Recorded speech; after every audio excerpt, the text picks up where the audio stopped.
Alright, hello everyone, and welcome to Computer Science at Addy. This is Addy, and today we'll be looking at a problem on LeetCode, which apparently is labeled as hard here.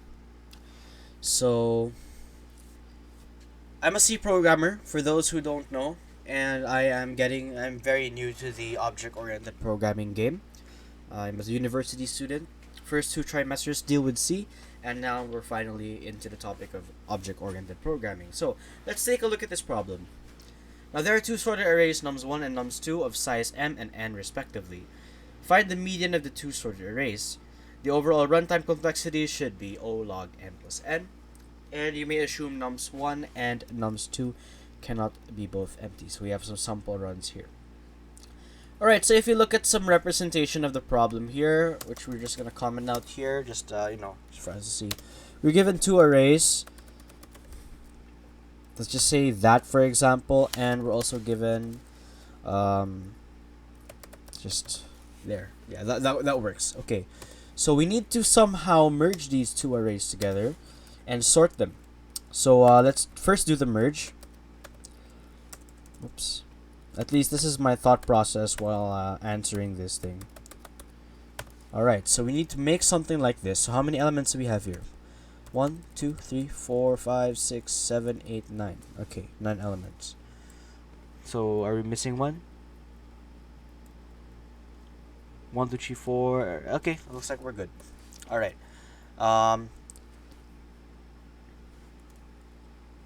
Yeah, are we missing one? No, we're complete. Okay, so next is we need to sort this thing. So that's 1, 2, 3, 3. Sorry, 3, 3, 4,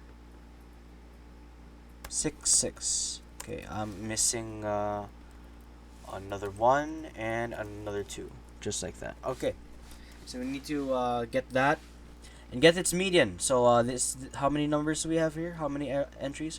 This is 9 entries. So it's an odd number then.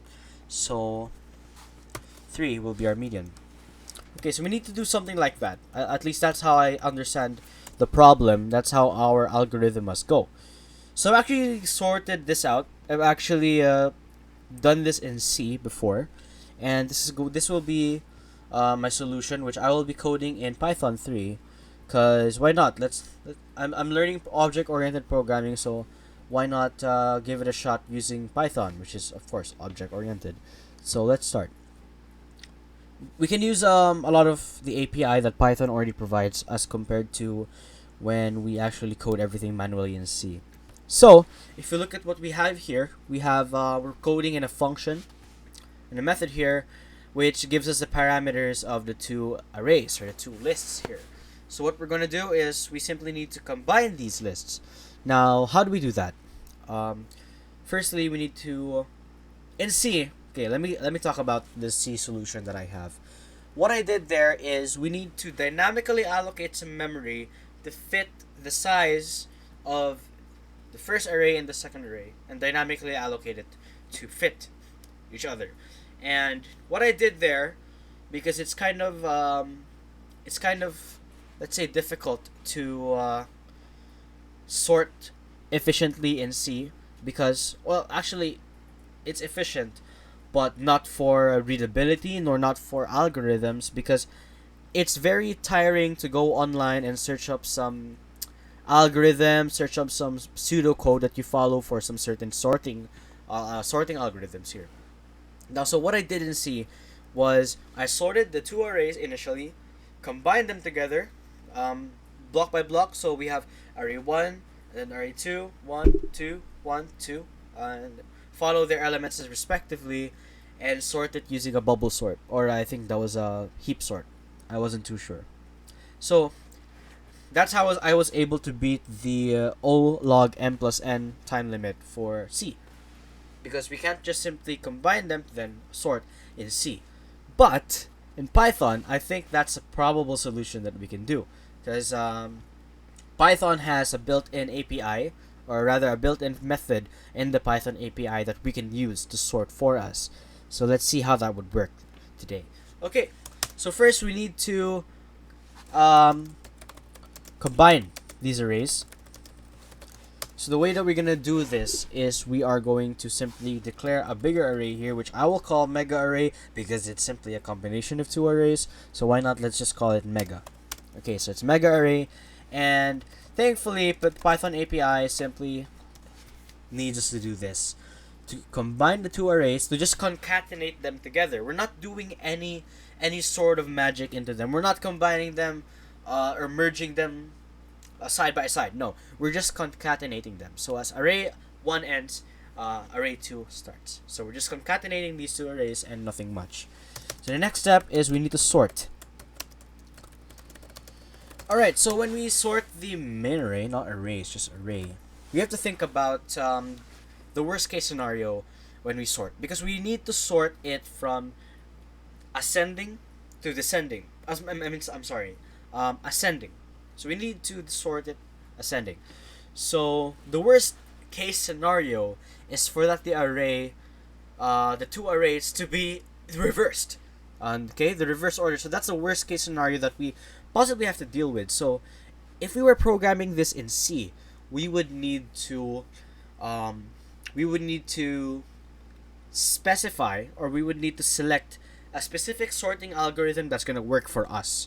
Okay, thankfully in Python, I think, not too sure, but I believe their built-in sort API is efficient enough to to handle with the job that is at hand right now. Okay, so let's try that out. So that's simply mega array dot sort. We're just gonna call the sort method that is embedded into the array object or the list object. Yeah.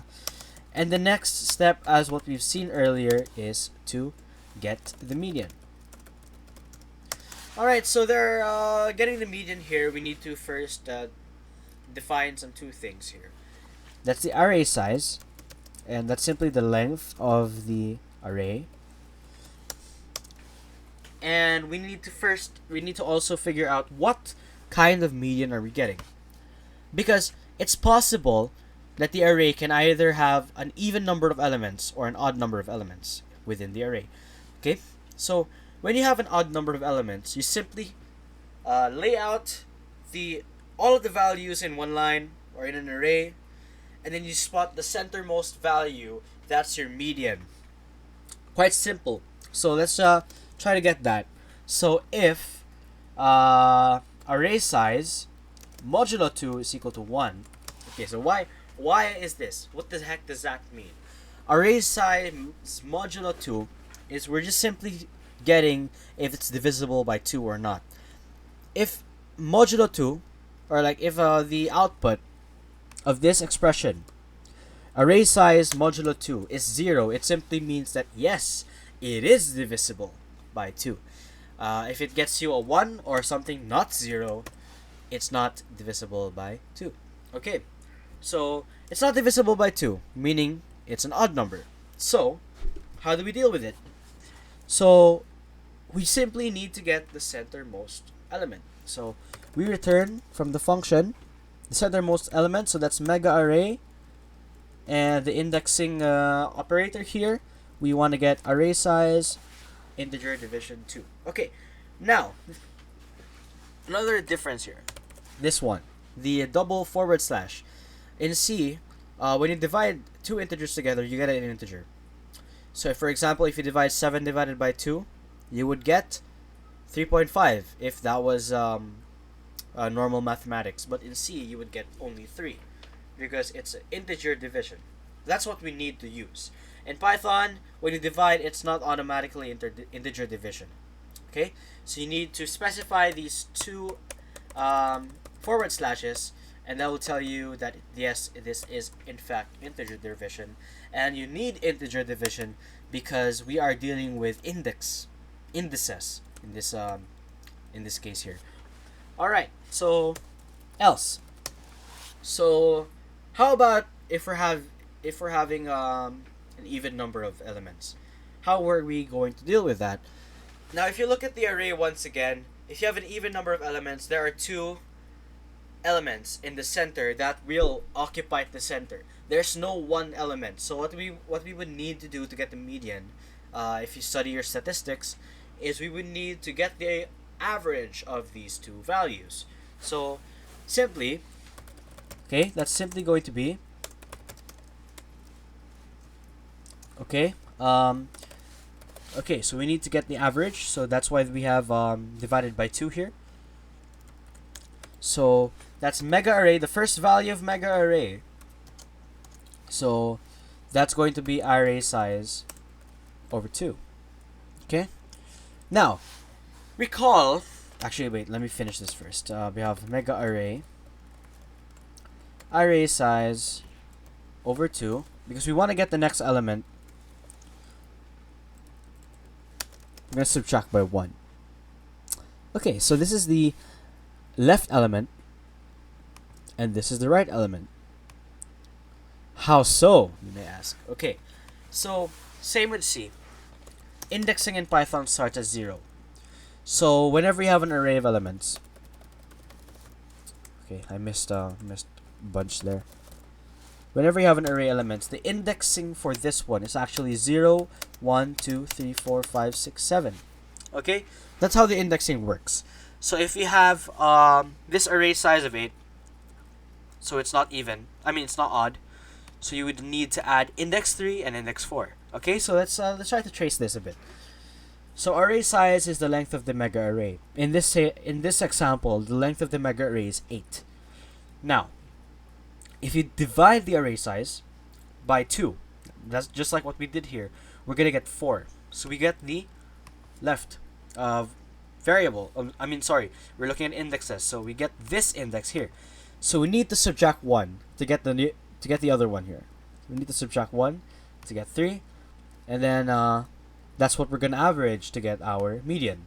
Okay, so always remember that indexing starts at 0. I'm not sure if I've seen a programming language where indexing does not start 0, because for all of the languages that I've experienced with, which is Python, JavaScript, Java, C, everything starts with 0.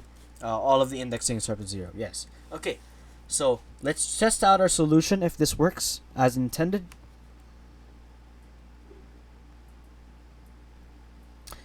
Yes. Okay. So this is a custom test case. Okay. Yes, it does work. Now let's use the inbuilt or the built-in test cases of this problem here in our LeetCode here.